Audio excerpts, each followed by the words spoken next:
اعوذ باللہ من الشیطان الرجیم بسم اللہ الرحمن الرحیم اللہم صلی علی محمد وعلی آل محمد کما صلیت علی ابراہیم وعلی آل ابراہیم انک حمید مجید اللہم بارک علی محمد وعلی آل محمد کما بارکت علی ابراہیم وعلی آل ابراہیم انک حمید مجید۔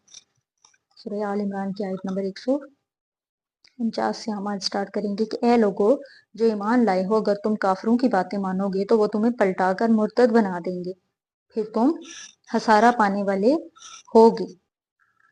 یعنی کہ اگر تم نے اہل ایمان سے مخاطب ہو کر اللہ سبحانہ وتعالیٰ فرما رہے ہیں کہ اگر تم ان لوگوں کا کہا مانو گے جنہوں نے کفر کی روش اختیار کی تو وہ تمہیں واپس پھیر دیں گے، پھر تو تم نامراد ہو کر رہ جاؤ گے۔ اور حقیقت تو یہ ہے کہ تمہارا مولا تو اللہ ہے، تمہیں حقیقت سمجھ لینی چاہیے کہ تمہارا مددگار، ساتھی، حمایتی اللہ ہی ہے، اور وہی سب سے اچھا مددگار ہے۔ آیت نمبر 150 ہے، حقیقت یہ ہے کہ تمہارا مولا تو اللہ ہے اور وہی جو سب سے اچھا مددگار ہے۔ یہ ہم پیچھے 149 میں آیت نمبر میں بھی یہ ہم نے پڑھ لی ہے۔ آیت نمبر 151 کیا ہے کہ جن لوگوں نے کفر کیا ہم ان کے دلوں میں رعب ڈال دیں گے، اس لیے کہ انہوں نے اللہ کے ساتھ ایسی چیزوں کو شریک ٹھہرایا جن کی اللہ کے نے کوئی دلیل نازل نہیں کی، اور ان کا ٹھکانہ دوزخ ہے اور وہ ظالموں کا بہت برا ٹھکانہ ہے۔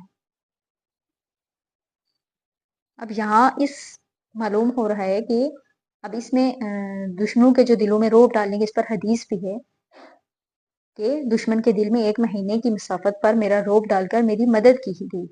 رسول صلی اللہ علیہ وسلم نے کی آیات ہے جس کا ترجمہ یہی ہے کہ مجھے 5 ایسی چیزیں عطا دی گئی ہیں جو مجھ سے قبل کسی نبی کو نہیں دی گئی، اور ان میں سے ایک یہ ہے کہ دشمن کے دل میں 1 مہینے کی مسافت پر میرا رعب ڈال کر میری مدد کی گئی۔ اب اس حدیث سے معلوم ہوا کہ آپ صلی اللہ علیہ وسلم کا رعب مستقل طور پر دشمن کے دل میں ڈال دیا گیا، اور اس آیت سے معلوم ہوتا ہے کہ آپ صلی اللہ علیہ وسلم کے ساتھ آپ کی امت یعنی مسلمانوں کا رعب بھی مشرکوں پر ڈال دیا، اس کی وجہ ان کا شرک ہے۔ گویا شرک کرنے والوں کے دل دوسروں کی جو ہو سے لرزاں و ترساں رہتے ہیں۔ غالباً یہی وجہ ہے کہ جب سے مسلمانوں کی ایک بڑی تعداد مشرکانہ عقائد اور مائل میں مبتلا ہوئی، دشمن ان سے مرعوب آنے کی بجائے وہ دشمنوں سے مرعوب ہیں۔ آیت نمبر 152 ہے کہ یقیناً اللہ نے تم سے اپنا وعدہ سچ کر دکھایا جب تم اس کے حکم سے کافروں کو قتل کر رہے تھے، یہاں تک کہ جب تم نے کم ہمتی اختیار کی اور اپنی ذمہ داری کے بارے میں جھگڑنے لگی، اور بعد اس کے جب اللہ نے تمہیں وہ چیز دکھائی جس سے تم محبت کرتے تھے تو تم نے نافرمانی کی۔ تم میں سے کچھ لوگ دنیا کو چاہتے تھے اور کچھ آخرت کی خواہش رکھتے تھے، پھر اللہ نے تمہیں کافروں کے مقابلے میں پسپا کر دیا کہ تمہاری آزمائش کرے، بلا شبہ اس نے تمہیں معاف کر دیا۔ اللہ مومنوں پر فضل کرنا والا ہے۔ اب بعض روایات میں بعض مفسرین نے اس وعدے سے 3005 فرشتوں کا نزول مراد لی، لیکن رائے سرے سے بلکہ صحیح یہ ہے کہ فرشتوں کا یہ نزول صرف جنگ بدر کے ساتھ محسوس تھا۔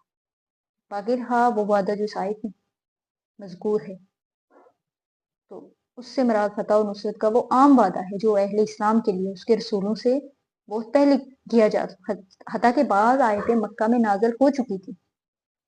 اس کے مطابق ابتدائی جنگ میں مسلمان غالب رہے، فاتح رہے۔ پھر کیا ہے کہ جب تم نے کم ہمتی اختیار کی اور آپس میں جھگڑا کیا، یہ اب اس طرف اشارہ کیا جا رہا ہے تیر اندازوں کا وہ اختلاف ہے جو فتح اور غلبہ دیکھ کر ان کے اندر واقع ہوا، جس کی وجہ سے کافروں کو پلٹ کر دوبارہ حملہ آور ہونے کا موقع ملا۔ یعنی جو وہ فتح جو ابتدا میں مسلمانوں کو حاصل ہوئی، یعنی مال غنیمت، جس کے لیے انہوں نے وہ پہاڑی چھوڑ دی جس کے نہ چھوڑنے کی انہیں تاکید کی گئی تھی۔ اب یہ وہ لوگ ہیں جنہوں نے مورچہ چھوڑنے سے منع کیا اور نبی کریم صلی اللہ علیہ وسلم کے فرمان کے مطابق اسی جگہ ڈٹے رہنے کا عزم ہے، یعنی غلبہ عطا کرنے کے بعد بھی پھر تمہیں شکست دے کر ان کافروں سے پھیر دیا تاکہ تمہیں آزمائے۔ صحابہ کرام کی اس شرف و فضل کا اظہار ہے جو ان کی کوتاہیوں کے باوجود اللہ نے ان پر فرمایا، یعنی ان کی غلطیوں کی وضاحت کر کے کہ آئندہ اس کا اعادہ نہ کریں۔ اللہ تعالیٰ نے ان کے لیے معافی کا اعلان کر دیا. جب اللہ تعالیٰ نے ہی قرآن کریم میں ان کے لیے عفو عام کا اعلان فرما دیا تو پھر آپ کوئی بھی ان کے لیے طنز کی یا طعن و تشنیع کی گنجائش نہیں رہتی. صحیح بخاری میں ایک واقعہ مذکور ہے کہ ایک حج کے موقع پر ایک شخص نے حضرت عثمان رضی اللہ تعالیٰ عنہ پر بعض اعتراضات کی کہ جنگ بدر میں بیت رضوان میں شہید نہیں ہوئے اور احد میں فرار ہو گئے تھے. حضرت ابن عمر رضی اللہ تعالیٰ عنہ نے فرمایا کہ جنگ بدر میں تو ان کی اہلیہ بیمار تھی اور رسول صلی اللہ علیہ وسلم کے کہنے پر ہی مدینہ میں رہی اور بیت رضوان کے موقع پر آپ رسول اللہ صلی اللہ علیہ وسلم کے سفیر بن کر مکہ گئے ہوئے تھے اور یہ بیعت آپ کی وجہ سے لی گئی اور یوم احد کے فرار کو اللہ نے معاف کر دیا. کفار کا جو یک بارگی اچانک حملے سے مسلمانوں میں جو بگدڑ مچی اور مسلمانوں کی اکثریت نے رائے فرار اختیار کی، یہ اس کا نقشہ بیان کیا جا رہا ہے. نبی کریم صلی اللہ علیہ وسلم جب تم بھاگے جو کس طرف پر رسول صلی اللہ علیہ وسلم تمہارے پیچھے سے تمہیں آوازیں دے رہی تھی.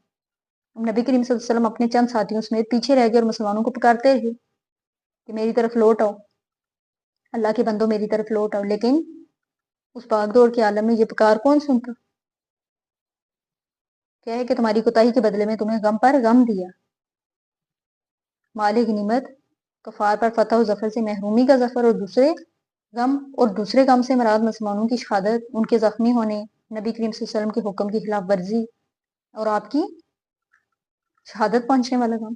یعنی یہ غم پر غم اس لیے دیا کہ تمہارے اندر برداشت پیدا ہو، قوت اور عزم و حوصلہ پیدا ہو. جب یہ قوت اور حوصلہ پیدا ہو جاتا پھر انسان کو فوج شدہ چیز پر غم اور پہنچنے والے جو شدائد پر غم نہیں ہوتا، ملال نہیں ہوتا. آیت نمبر 153 کیا ہے کہ جب تم بھاگے چلے جا رہے تھے اور کسی طرف پلٹ کر نہ دیکھتے تھے اور رسول تمہارے پیچھے سے تمہیں آوازیں دے رہے تھے، پھر اللہ نے تمہیں غم پر غم دیے تاکہ تمہیں یہ سبق ملے کہ جو کچھ تمہارے ہاتھ سے جائے یا جو مصیبت تم پر نازل ہو اس پر تمہیں غمگین نہیں ہونا چاہیے، اور جو تم عمل کرتے ہو اللہ اس کی خبر رکھتا ہے. اب یہ ڈیٹیل آیت نمبر 152 میں یہ بتا چکی ہوں کہ جب حضور صلی اللہ علیہ وسلم ان کو پیچھے سے آوازیں دے رہے تھے تو وہ بھاگے چلے جا رہے تھے. اب غزوہ احد میں خالد بن ولید کے اچانک حملے سے یکدم بگدڑ مچ گئی تھی. بعض خبر نے رسول صلی اللہ علیہ وسلم کو اپنے حفاظتی حصار میں لے لیا تھا، انہوں نے اپنے جسموں کو ڈال بنا لیا تھا، لیکن بہت سارے ادھر ادھر جان بچانے کی خاطر بھاگ رہے تھے اور اللہ کے رسول انہیں پکار پکار کر واپس بلا رہے تھے. اسی موقع پر حضرت صلی اللہ علیہ وسلم کی وفات کا بھی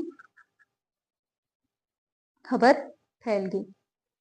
تو یہ اس کے بارے میں ہے کہ غم پر غم دیے جا رہے ہیں اور اللہ ہر چیز سے باخبر ہے جو تم کرتے ہو. اللہ کو تو پتہ ہوتا ہے کون بھاگنے والا کون کیا. اللہ تو آزمائشیں کرتا ہے. اس لیے یہ آیت نمبر 153 تھی جو ہم نے پڑھی ہے.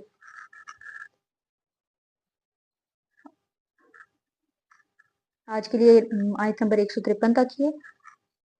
154 سے نیکسٹ لیسن میں ہم پڑھیں گے. اللہ سبحانہ و تعالیٰ اس کو اپنی بارگاہ الہی میں قبول و منظور فرمائے اور ہمیں سمجھ کر پڑھنے کی توفیق عطا فرمائے. آمین ثم آمین. رحمت اللہ علیہ.